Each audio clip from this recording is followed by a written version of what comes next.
Hello ವೀಕ್ಷಕರೇ, ನಮಸ್ಕಾರ. ತಮ್ಮೆಲ್ಲರಿಗೂ ಭಾಗ್ಯ ಟಿವಿಗೆ ಸ್ವಾಗತ, ಸುಸ್ವಾಗತ. ಇವತ್ತು ಈ ಒಂದು ವಿಡಿಯೋ ಮೂಲಕ ನಾವು ನಿಮಗೆ ಕರ್ಜಿಕಾಯಿನ ಯಾವ ರೀತಿ ಮಾಡೋದು ಅಂತ ತಿಳಿಸ್ಕೊಡ್ತಾ ಇದ್ವಿ. ಬಹಳ ಟೇಸ್ಟಿಯಾದಂಥ, ಬಹಳ ಕ್ರಿಸ್ಪಿಯಾದಂಥ ರೆಸಿಪಿ ಇದು. ಎಲ್ಲರಿಗೂ ಇಷ್ಟ ಆಗ್ತಕ್ಕಂಥ ರೆಸಿಪಿ ಇದು. ಖಂಡಿತ ಹಬ್ಬ ಹರಿದಿನಗಳಲ್ಲಿ, ವಿಶೇಷ ದಿನಗಳಲ್ಲಿ ಈ ರೆಸಿಪಿನ ಮಾಡ್ತಾರೆ. ನಾರ್ಮಲ್ ಡೇಸಲ್ಲೂ ಸಹ ನೀವು ಮಾಡಿ ಬಹಳ ದಿನದವರೆಗೂ ಇಟ್ಕೊಂಡು ನೀವು ಇದನ್ನು ತಿನ್ಬೋದು. ಹಾಗಿದ್ರೆ ಈ ವಿಡಿಯೋ ಶುರು ಮಾಡೋದಕ್ಕೂ ಮೊದಲು ನೀವಿನ್ನೂ ನಮ್ಮ ಚಾನಲ್ನ ಸಬ್ಸ್ಕ್ರೈಬ್ ಮಾಡಿಲ್ಲ ಅಂದರೆ ಸಬ್ಸ್ಕ್ರೈಬ್ ಮಾಡ್ಕೊಳ್ಳಿ. ಹಾಗೆ ವಿಡಿಯೋಗೆ ಲೈಕ್ ಮಾಡಿ, ಜೊತೆಗೆ ಪಕ್ಕದಲ್ಲೇ ಬರ್ತಕ್ಕಂಥ ಬೆಲ್ ಐಕನ್ನ ಪ್ರೆಸ್ ಮಾಡ್ಕೊಳ್ಳಿ. ಬನ್ನಿ ಈಗ ಕರ್ಜಿಕಾಯಿ ಮಾಡೋದಕ್ಕೆ ಬೇಕಾದಂಥ ಪದಾರ್ಥ ಏನು ಅಂತ ನೋಡ್ಕೊಳ್ಳೋಣ. ಕರ್ಜಿಕಾಯಿ ಮಾಡೋದಕ್ಕೆ ಮೊದಲು ನಾವು ಕೊಬ್ಬರಿನ 2 ಕಪ್ನಷ್ಟು ತೊಗೊಂಡಿದ್ದೀವಿ. ಹಾಗೆ ಸಕ್ಕರೆ 1 ಕಪ್ನಷ್ಟು, ಮೈದಾ 1 ಕಪ್ನಷ್ಟು, ಚಿರೋಟಿ ರವೆ 1 ಕಪ್ನಷ್ಟು, ಗಸಗಸೆ 4 ಟೇಬಲ್ ಸ್ಪೂನಷ್ಟು, ಏಲಕ್ಕಿಕಾಯಿ 4 ರಿಂದ 5, ಡೀಪ್ ಫ್ರೈ ಮಾಡೋದಕ್ಕೆ ಎಣ್ಣೆ, ಅದೇ ರೀತಿಯಾಗಿ ಸಪ್ರೇಟಾಗಿ ನಾವು ತುಪ್ಪನ 1 ಟೇಬಲ್ ಸ್ಪೂನಷ್ಟು ತೊಗೊಂಡಿದ್ದೀವಿ. ಹಾಗೆ ಸಕ್ಕರೆನೂ ಸಹ 1 ಟೇಬಲ್ ಸ್ಪೂನಷ್ಟು ತೊಗೊಂಡಿದ್ದೀವಿ. ಇದಿಷ್ಟು ಕರ್ಜಿಕಾಯಿ ಮಾಡೋದಕ್ಕೆ ಬೇಕಾದಂಥ ಪದಾರ್ಥಗಳು. ಬನ್ನಿ ಈಗ ಮಾಡ್ತಕ್ಕಂಥ ವಿಧಾನ ಏನು ಅನ್ನೋದನ್ನು ನೋಡೋಣ. ಮೊದಲಿಗೆ ಈ ರೀತಿಯಾದಂಥ ಒಂದು ಬೌಲ್ನ ತೊಗೊಳ್ಳಿ. ಬೌಲ್ಗೆ ಮೈದಾ ಹಾಕಿ, ಹಾಗೆ ಚಿರೋಟಿ ರವೆನೂ ಸಹ ಹಾಕಿ, ಜೊತೆಗೆ ನಾವು ತೊಗೊಂಡಂಥ 1 ಟೇಬಲ್ ಸ್ಪೂನಷ್ಟು ಸಕ್ಕರೆನೂ ಹಾಕ್ಕೊಳ್ಳೋಣ. ಹಾಗೆ ತುಪ್ಪನೂ ಸಹ ಸೇರಿಸೋಣ.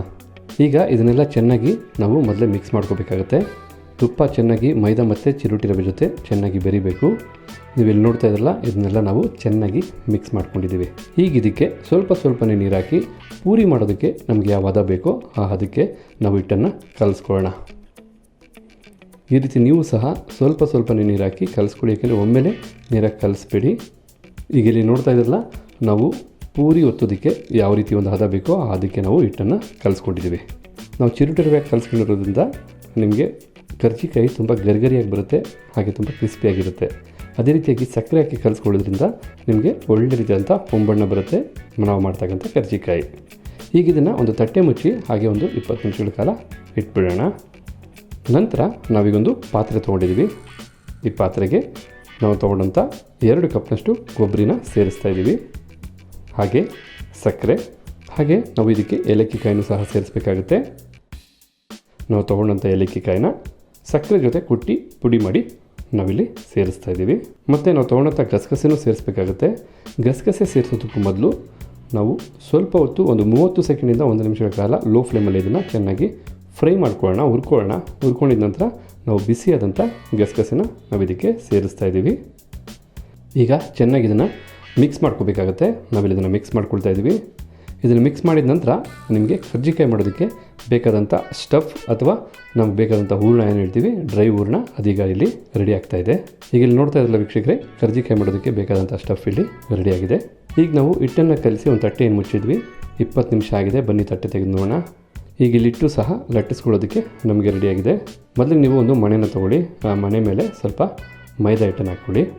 ತದನಂತರ ನಿಮಗೆ ಪೂರಿ ಒತ್ತೋದಕ್ಕೆ ಎಷ್ಟು ಬೇಕೋ ಅಷ್ಟು ಹಿಟ್ಟನ್ನು ಮಾತ್ರ ತೊಗೊಂಡು ಮಣೆ ಮೇಲೆ ಇಟ್ಕೊಂಡು ನೀಟಾಗಿ ಲಟ್ಟಿಸ್ಕೋಬೇಕಾಗುತ್ತೆ. ತುಂಬ ತೆಳುನೂ ಅಲ್ದಿರ, ಪೂರಿಗೆ ಯಾವ ರೀತಿ ಲಟ್ಟಿಸ್ಕೋತೀರೋ ಆ ರೀತಿ ಲಟ್ಟಿಸ್ಕೊಂಡ್ರೆ ಸಾಕು.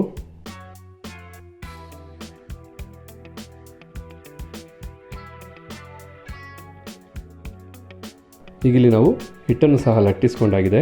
ಈಗ ಇಲ್ಲಿ ನಾವು ಕರ್ಜಿಕಾಯಿ ಮಾಡೋದಕ್ಕೆ ಬೇಕಾದಂಥ ಪ್ಲಾಸ್ಟಿಕ್ನ ಒಂದು ಹಚ್ಚನ್ನು ತೊಗೊಂಡಿದ್ದೀವಿ, ಅಥವಾ ಇದನ್ನು ನಾವು ಮೋಲ್ಡ್ ಅಂತಲೂ ಹೇಳ್ಬೋದು. ಬಡಿಯನ್ನು ನಿಮಗೆ ಮರದದ್ದು ಸಿಗುತ್ತೆ, ಪ್ಲಾಸ್ಟಿಕಲ್ಲಿ ಸಿಗುತ್ತೆ, ಸ್ಟೀಲಲ್ಲಿ ಸಿಗುತ್ತೆ, ಯಾವ್ದು ಬೇಕಾದ್ರೂ ತೊಗೋಬೋದು. ಇಲ್ಲಾಂದರೆ ನೀವು ಬೇಕಾದ್ರೆ ಕೈಯಲ್ಲೂ ಬೇಕಾದ್ರೆ ಮಾಡ್ಕೋಬೋದು. ನಾವಿಗೇನು ಪೂರಿ ಹಾಕೋಕ್ಕೆ ಹಿಟ್ಟನ್ನು ಹೊರಟಿಟ್ಕೊಂಡಿದ್ವಿ ಅದನ್ನು ಈ ಮೋಲ್ಡ್ ಮೇಲೆ ಹಾಕ್ಕೊಳ್ಳೋಣ. ಜೊತೆಗೆ ನಾವು ರೆಡಿ ಮಾಡಿ ಇಟ್ಕೊಂಡಿರ್ತಕ್ಕಂಥ ಸ್ಟಫನ್ನು ಸಹ ನಮಗೆ ಎಷ್ಟು ಬೇಕೋ ಅಷ್ಟು ಹಾಕ್ಕೊಳ್ಳೋಣ ಇದಕ್ಕೆ. ಈಗ ಇಲ್ಲಿ ನೋಡ್ತಾ ಇದ್ರಲ್ಲ, ಸ್ಟಫನ್ನು ಸಹ ನಾವು ಹಾಕಾಯಿತು. ಈಗ ನಿಧಾನಕ್ಕೆ ಕ್ಲೋಸ್ ಮಾಡಿ ನಾವು ಎಲ್ಲ ಕಡೆಯೂ ಪ್ರೆಸ್ ಮಾಡಿಕೊಂಡು ಎಕ್ಸ್ಟ್ರಾ ಇರ್ತಕ್ಕಂಥ ಹಿಟ್ಟನ್ನು ನಾವು ತೊಗೊಬೋಣ. ಈಗ ಇಲ್ಲಿ ನೋಡ್ತಾ ಇದ್ದೀರಾ, ಕರ್ಜಿಕಾಯಿ ಮಾಡೋದಕ್ಕೆ ಬೇಕಾದಂಥ ಆಕಾರ ಅಥವಾ ಶೇಪು ಎಷ್ಟು ಚೆನ್ನಾಗಿ ಬಂದಿದೆ ಅಂತ. ಈಗ ಉಳಿದಂಥ ಎಲ್ಲ ಹಿಟ್ಟನ್ನು ಹಾಗೂ ಸ್ಟಫನ್ನು ಸಹ ನಾವು ಇದೇ ಆಕಾರಕ್ಕೆ ಮಾಡಿಟ್ಕೊಳ್ಳೋಣ. ಈಗ ನೋಡ್ತಾ ಇದ್ದಲ್ಲ, ನಾವೆಲ್ಲ ಹಿಟ್ಟನ್ನು ಹಾಗೆಲ್ಲ ಸ್ಟಫನ್ನು ಬೆಳೆಸಿ ನಾವೆಲ್ಲನೂ ಸಹ ಈ ರೀತಿ ಶೇಪ್ ಮಾಡಿ ಇಟ್ಕೊಂಡಿದ್ದೀವಿ. ಈಗ ಇದನ್ನು ನಾವು ಡೀಪ್ ಫ್ರೈ ಮಾಡ್ಕೋಬೇಕಾಗತ್ತೆ. ಡೀಪ್ ಫ್ರೈ ಮಾಡೋದಕ್ಕೋಸ್ಕರ ಸ್ಟವ್ ಮೇಲೊಂದು ಬಾಣಲಿನ ಇಟ್ಕೊಳ್ತಾ ಇದ್ದೀವಿ. ಈಗ ಸ್ಟವ್ ಹಚ್ಚಿ ಬಾಣಲಿ ಬಿಸಿ ಹಾಕಿಬಿಟ್ಟಿದ್ದೀವಿ. ಈ ಬಾಣಲಿ ಬಿಸಿ ಆದ ನಂತರ ನಾವು ಇದಕ್ಕೆ ಡೀಪ್ ಫ್ರೈ ಮಾಡೋದಕ್ಕೆ ಎಷ್ಟು ಬೇಕೋ ಅಷ್ಟು ಎಣ್ಣೆನ ಹಾಕ್ಕೊಳ್ಳೋಣ. ಎಣ್ಣೆನ ನಾವು ಲೋ ಫ್ಲೇಮಲ್ಲಿ ಅಥವಾ ಮೀಡಿಯಮ್ ಫ್ಲೇಮಲ್ಲೇ ಕಾಯಿಸ್ಕೋಬೇಕು. ಈಗ ಕಾದಂಥ ಎಣ್ಣೆಗೆ ನಾವೇನು ಶೇಪ್ ಮಾಡಿ ಇಟ್ಕೊಂಡಿದ್ವಿ ಕರ್ಜಿಕಾಯಿ ಮಾಡೋದಕ್ಕೆ, ಅದನ್ನೆಲ್ಲ ಒಂದೊಂದೇ ಎಣ್ಣೆಯಲ್ಲಿ ಹಾಕ್ಕೊಂಬರೋಣ.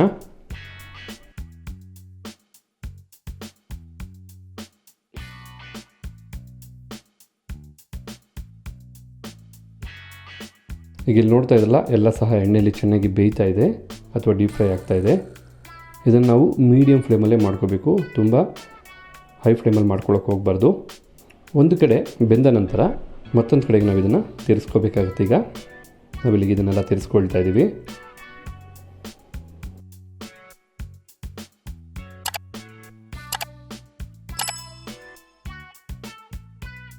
ಮತ್ತೊಂದು ಕಡೆಯೂ ಸಹ ಚೆನ್ನಾಗಿ ಬೆಂದು ನಮಗೆ ಬೇಕಾದಂಥ ಬಣ್ಣ ಬಂದರೆ ನಿಮಗೆ ಬಿಸಿ ಬಿಸಿಯಾದಂಥ ಕರ್ಜಿಕಾಯಿ ರೆಡಿ ಆಗುತ್ತೆ. ಈಗ ಇಲ್ಲಿ ಎಲ್ಲನೂ ಸಹ ಎಣ್ಣೆಯಲ್ಲಿ ಚೆನ್ನಾಗಿ ಬೆಂದಿದೆ. ಈ ಕರ್ಜಿಕಾಯಿಗಳನ್ನ ನಾವು ಎಣ್ಣೆಯಿಂದ ಹೊರಗಡೆ ತಗೊಳ್ಳೋಣ. ಈಗ ತಿನ್ನೋದಕ್ಕೆ ಬಿಸಿ ಬಿಸಿಯಾದಂಥ ಕರ್ಜಿಕಾಯಿ ರೆಡಿಯಾಗಿದೆ, ಭಾಳ ಸೊಗಸಾಗಿ ಬಂದಿದೆ. ಹಾಗಿದ್ರೆ ನಾವು ಮಾಡೋದಂಥ ಈ ಕರ್ಜಿಕಾಯಿ ರೆಸಿಪಿ ನಿಮಗೆ ಇಷ್ಟ ಆಗಿದೆ ಅಂತ ತಿಳ್ಕೊಂಡಿದ್ದೀನಿ.